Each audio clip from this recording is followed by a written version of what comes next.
नमस्कार, मैं हूं श्वेता झा और आप देख रहे हैं आज तक। यूपी के भदोही में टोल प्लाजा बूथ पर एक ऐसा हादसा हुआ कि लोग सकते में आ गए। टोल प्लाजा से गुजरने वाले एक ट्रक लेन छोड़कर सीधा बूथ से जा टकराया। इस हादसे में बूथ के अंदर बैठे कर्मचारी का क्या हुआ, देखिए। दौड़ती बांस से पल भर का फासला, एक सेकंड की भी देर होती तो जान पर बनाती। अगर नजरों से जरा भी चूक होती तो शायद भागने का मौका भी नहीं मिल पाता। ये हादसा कितना खतरनाक हो सकता था, इसका अंदाजा बाद की तस्वीरों से मिलता है। देखिए, ट्रक का अगला हिस्सा केबिन की छत तोड़कर केबिन में आ चुका है। ये तस्वीरें भदोही के नेशनल हाईवे पर एक टोल प्लाजा की हैं और घटना रविवार देर शाम की है। टोल बूथ में नरोत्तम सिंह अपनी ड्यूटी पर थे। संयोग अच्छा था कि उनकी नजर सामने की लेन से आ रहे ट्रक पर पड़ गई, जो बेकाबू होकर सीधे केबिन की तरफ बढ़ रहा था। नरोत्तम सिंह फौरन पलटे और केबिन छोड़कर भागे। कुर्सी से उठकर जाते जाते टोल बूथ की केबिन में ट्रक घुस आया। नरोत्तम सिंह के लिए दूसरा जन्म मिलने जैसा अनुभव है। गाड़ी जब उधर अंदर आई लेन में जो है तो थोड़ा सा बहक रही थी, और जब बहकते हुए मैं देखा तो सीधा वापस हो गया। कितना फासला था उस गाड़ी में और आप में हटने में? फासला इधर तक आ गई थी, लगभग काफ़ी कुछ दूर हाफ लेन में आ गई थी। हाफ लेन आने के बाद स्थिति जब समझ में आई खतरनाक, तो मैं ऊपर निकल गया। नया जीवनदान मिलाया जाता? हाँ, नया जीवनदान की पोजीशन है ही है। हादसे के बाद टोल बूथ के इस केबिन में सब कुछ चकनाचूर हो गया। पुलिस इस बात की जांच कर रही है कि ट्रक अचानक लेन को छोड़कर टोल बूथ से क्यों टकरा गया। महेश जायसवाल, भदोही, आज तक। 20 मिनट पर भूपेंद्र पटेल सीएम पद की शपथ लेंगे, जिसमें अमित शाह भी मौजूद रहेंगे।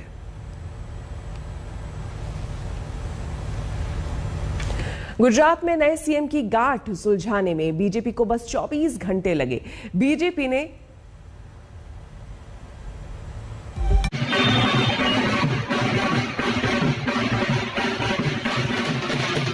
हजारों लोगों की भीड़, किसी उत्सव और मेले जैसा माहौल।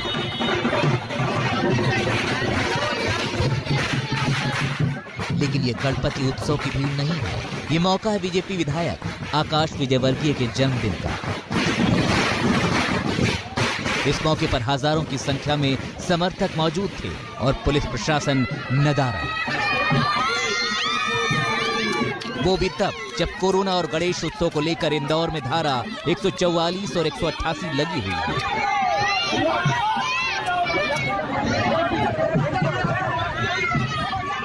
जिला प्रशासन की तरफ से सख्त निर्देश है कि गणेश उत्सव में 10 लोगों से ज्यादा एक साथ नहीं जमा हो सकते। उसी इंदौर की सड़कों पर मेला लगा है। भीड़ के बीच विधायक जी खुद तो मास्क लगाए थे, लेकिन वहां मौजूद भीड़ में मास्क और सोशल डिस्टेंसिंग दोनों गायब थे। आकाश विजयवर्गीय के घर के बाहर मंच सजा था। पूरी गली में तिल रखने की जगह नहीं थी। मैं अपने आप को सौभाग्यशाली मानता हूं कि सभी लोग इतना प्यार, आशीर्वाद, स्नेह देते हैं, और आज हमने इसी आशीर्वाद और स्नेह की वजह से सभी मंदिरों में जाकर के प्रार्थना की है कि सभी के जीवन में सुख, समृद्धि, शांति बनी रहे, सभी का कल्याण हो, और ईश्वर हमें भी ऐसी शक्ति दे कि हम सबकी सेवा कर सकें।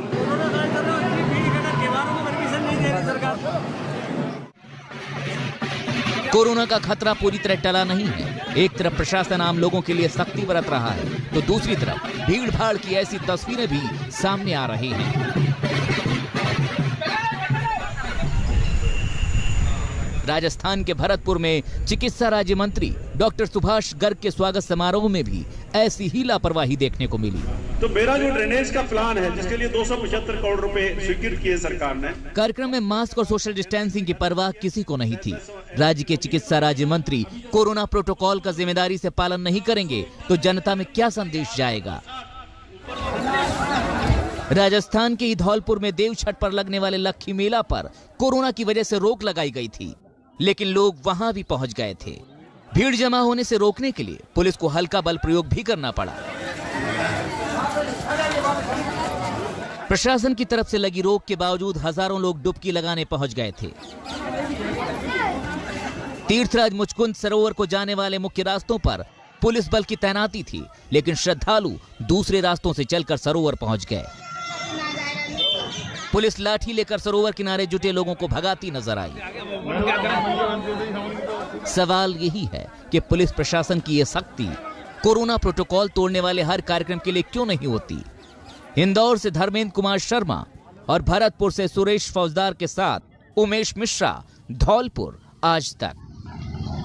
गुजरात में बीजेपी ने सीएम उम्मीदवार की चयन प्रक्रिया पूरी कर ली है। अपना तुरुप का इक्का तय कर लिया है। 2022 के चुनाव में बीजेपी के ट्रम्प कार्ड होंगे भूपेंद्र पटेल, जिनके नाम की कल गांधीनगर में घोषणा की गई। बीजेपी ने उन्हें विजय रूपानी की जगह गुजरात का नया सीएम चुना है।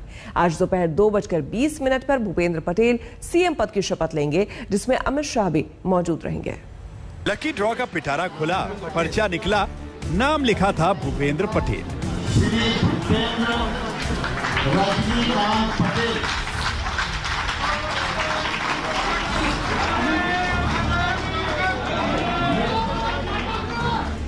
एक क्षण में मालामाल हो गए भूपेंद्र पटेल। न चर्चा थी, न रेस में दिख रहे थे, लेकिन जब रिजल्ट आया तो चैंपियनशिप का खिताब उनके ही खाते में गया। गुजरात में सीएम वाली प्रतियोगिता लीग के विनर पर उनके नाम की मुहर लग गई। गुजरात बीजेपी के दफ्तर कमलम में भूपेंद्र भाई की किस्मत का कमल लहलहा कर खिल पड़ा। उगते सूरज को प्रणाम करने की परंपरा आगे बढ़ चली। निवर्तमान मुख्यमंत्री विजय रूपाणी ने गले लगकर भूपेंद्र भाई को बधाई भेंट की। मुख्यमंत्री की दौड़ के प्रबल दावेदार नितिन पटेल ने भूपेंद्र भाई को बड़े आदर से नमस्कार किया और शुभकामनाएं दी। एक और दावेदार प्रदेश अध्यक्ष सीआर पाटिल ने भी भरपूर बधाइयां भेजी।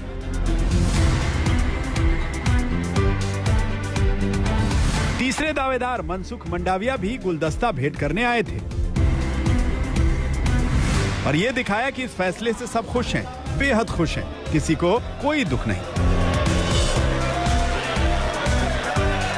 और भूपेंद्र पटेल का तो कहना ही क्या, जब झोली उम्मीदों से ज्यादा भर जाए तो जुबान नहीं, आंखें बोलने लगती हैं। भूपेंद्र भाई सिर्फ धन्यवाद करने की औपचारिकता निभा पाए।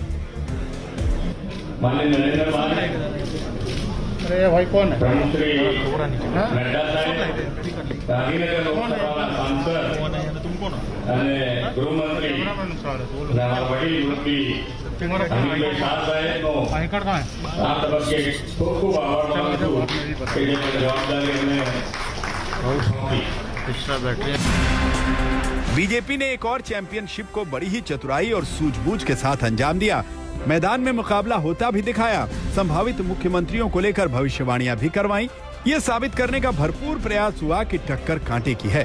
ऊंट किसी भी करवट बैठ सकता है, लेकिन रिजल्ट वही रहा जो दिल्ली वाली प्रिंटिंग प्रेस से छपवा कर भेजा गया था और जिस पर प्रधानमंत्री नरेंद्र मोदी के नाम का हस्ताक्षर था। भूपेंद्र रजनीकांत पटेल हमारे घाटलोड़िया के जो विधायक हैं, जिनके पास एक प्रशासनिक अनुभव भी है, उनको सर्वसम्मति से चुना गया है और गुजरात भारतीय जनता पार्टी गुजरात के विकास के लिए पूरी तरीके से प्रतिबद्ध है।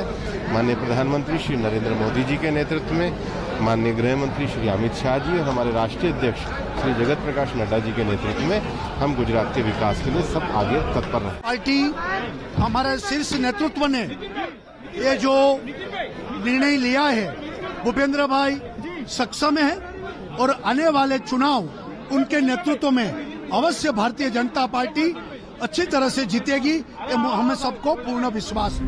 करीब 1 घंटे बैठक चली। 99 विधायकों से संवाद और सहमति की रस्म इस दौरान निभाई गई। नरेंद्र तोमर ने ऑन कैमरा इस चयन प्रक्रिया की निष्पक्षता भी साबित की। सामूहिक रूप से ये पूछ लिया कि किसी को कोई एतराज तो नहीं। हाथ उठाकर सबकी सहमति ले ली।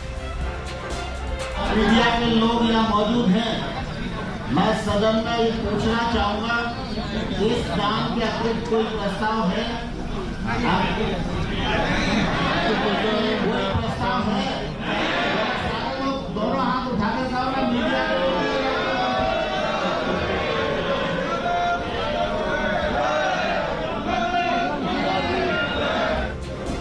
तो भूपेंद्र पटेल गुजरात के चुनावी समर में बीजेपी के नए सारथी चुन लिए गए हैं। उनके पास बमुश्किल 1 साल का वक्त होगा, लेकिन ये बात यूं भी ज्यादा मायने नहीं रखती। अब पटेल हो या फिर पाटिल होते, इसकी जरूरत तो बस इतनी है कि एंटी इनकम्बेंसी की धार थोड़ी कुंद हो जाए। असली लड़ाई तो मोदी शाह ही लड़ेंगे। गांधीनगर से गोपी घांगर के साथ आज तक ब्यूरो। गुजरात में नए सीएम की गांठ सुलझाने में बीजेपी को बस 24 घंटे लगे। बीजेपी ने इस टास्क को भी बिना किसी मुश्किल के पूरा कर लिया। पूरी प्लानिंग को ऐसे अंजाम दिया गया कि कानो कान खबर तक नहीं लगी और नए सीएम का ऐलान भी हो गया।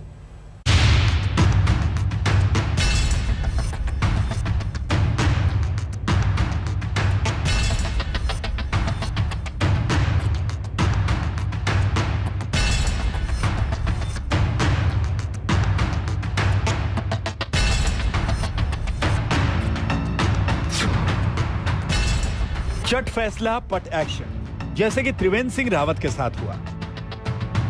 माननीय राज्यपाल को अपना त्याग पत्र सौंप करके आ गया। काम असरदार नहीं तो बाहर जाइए सरकार, जैसा कि तीरथ सिंह रावत के साथ हुआ।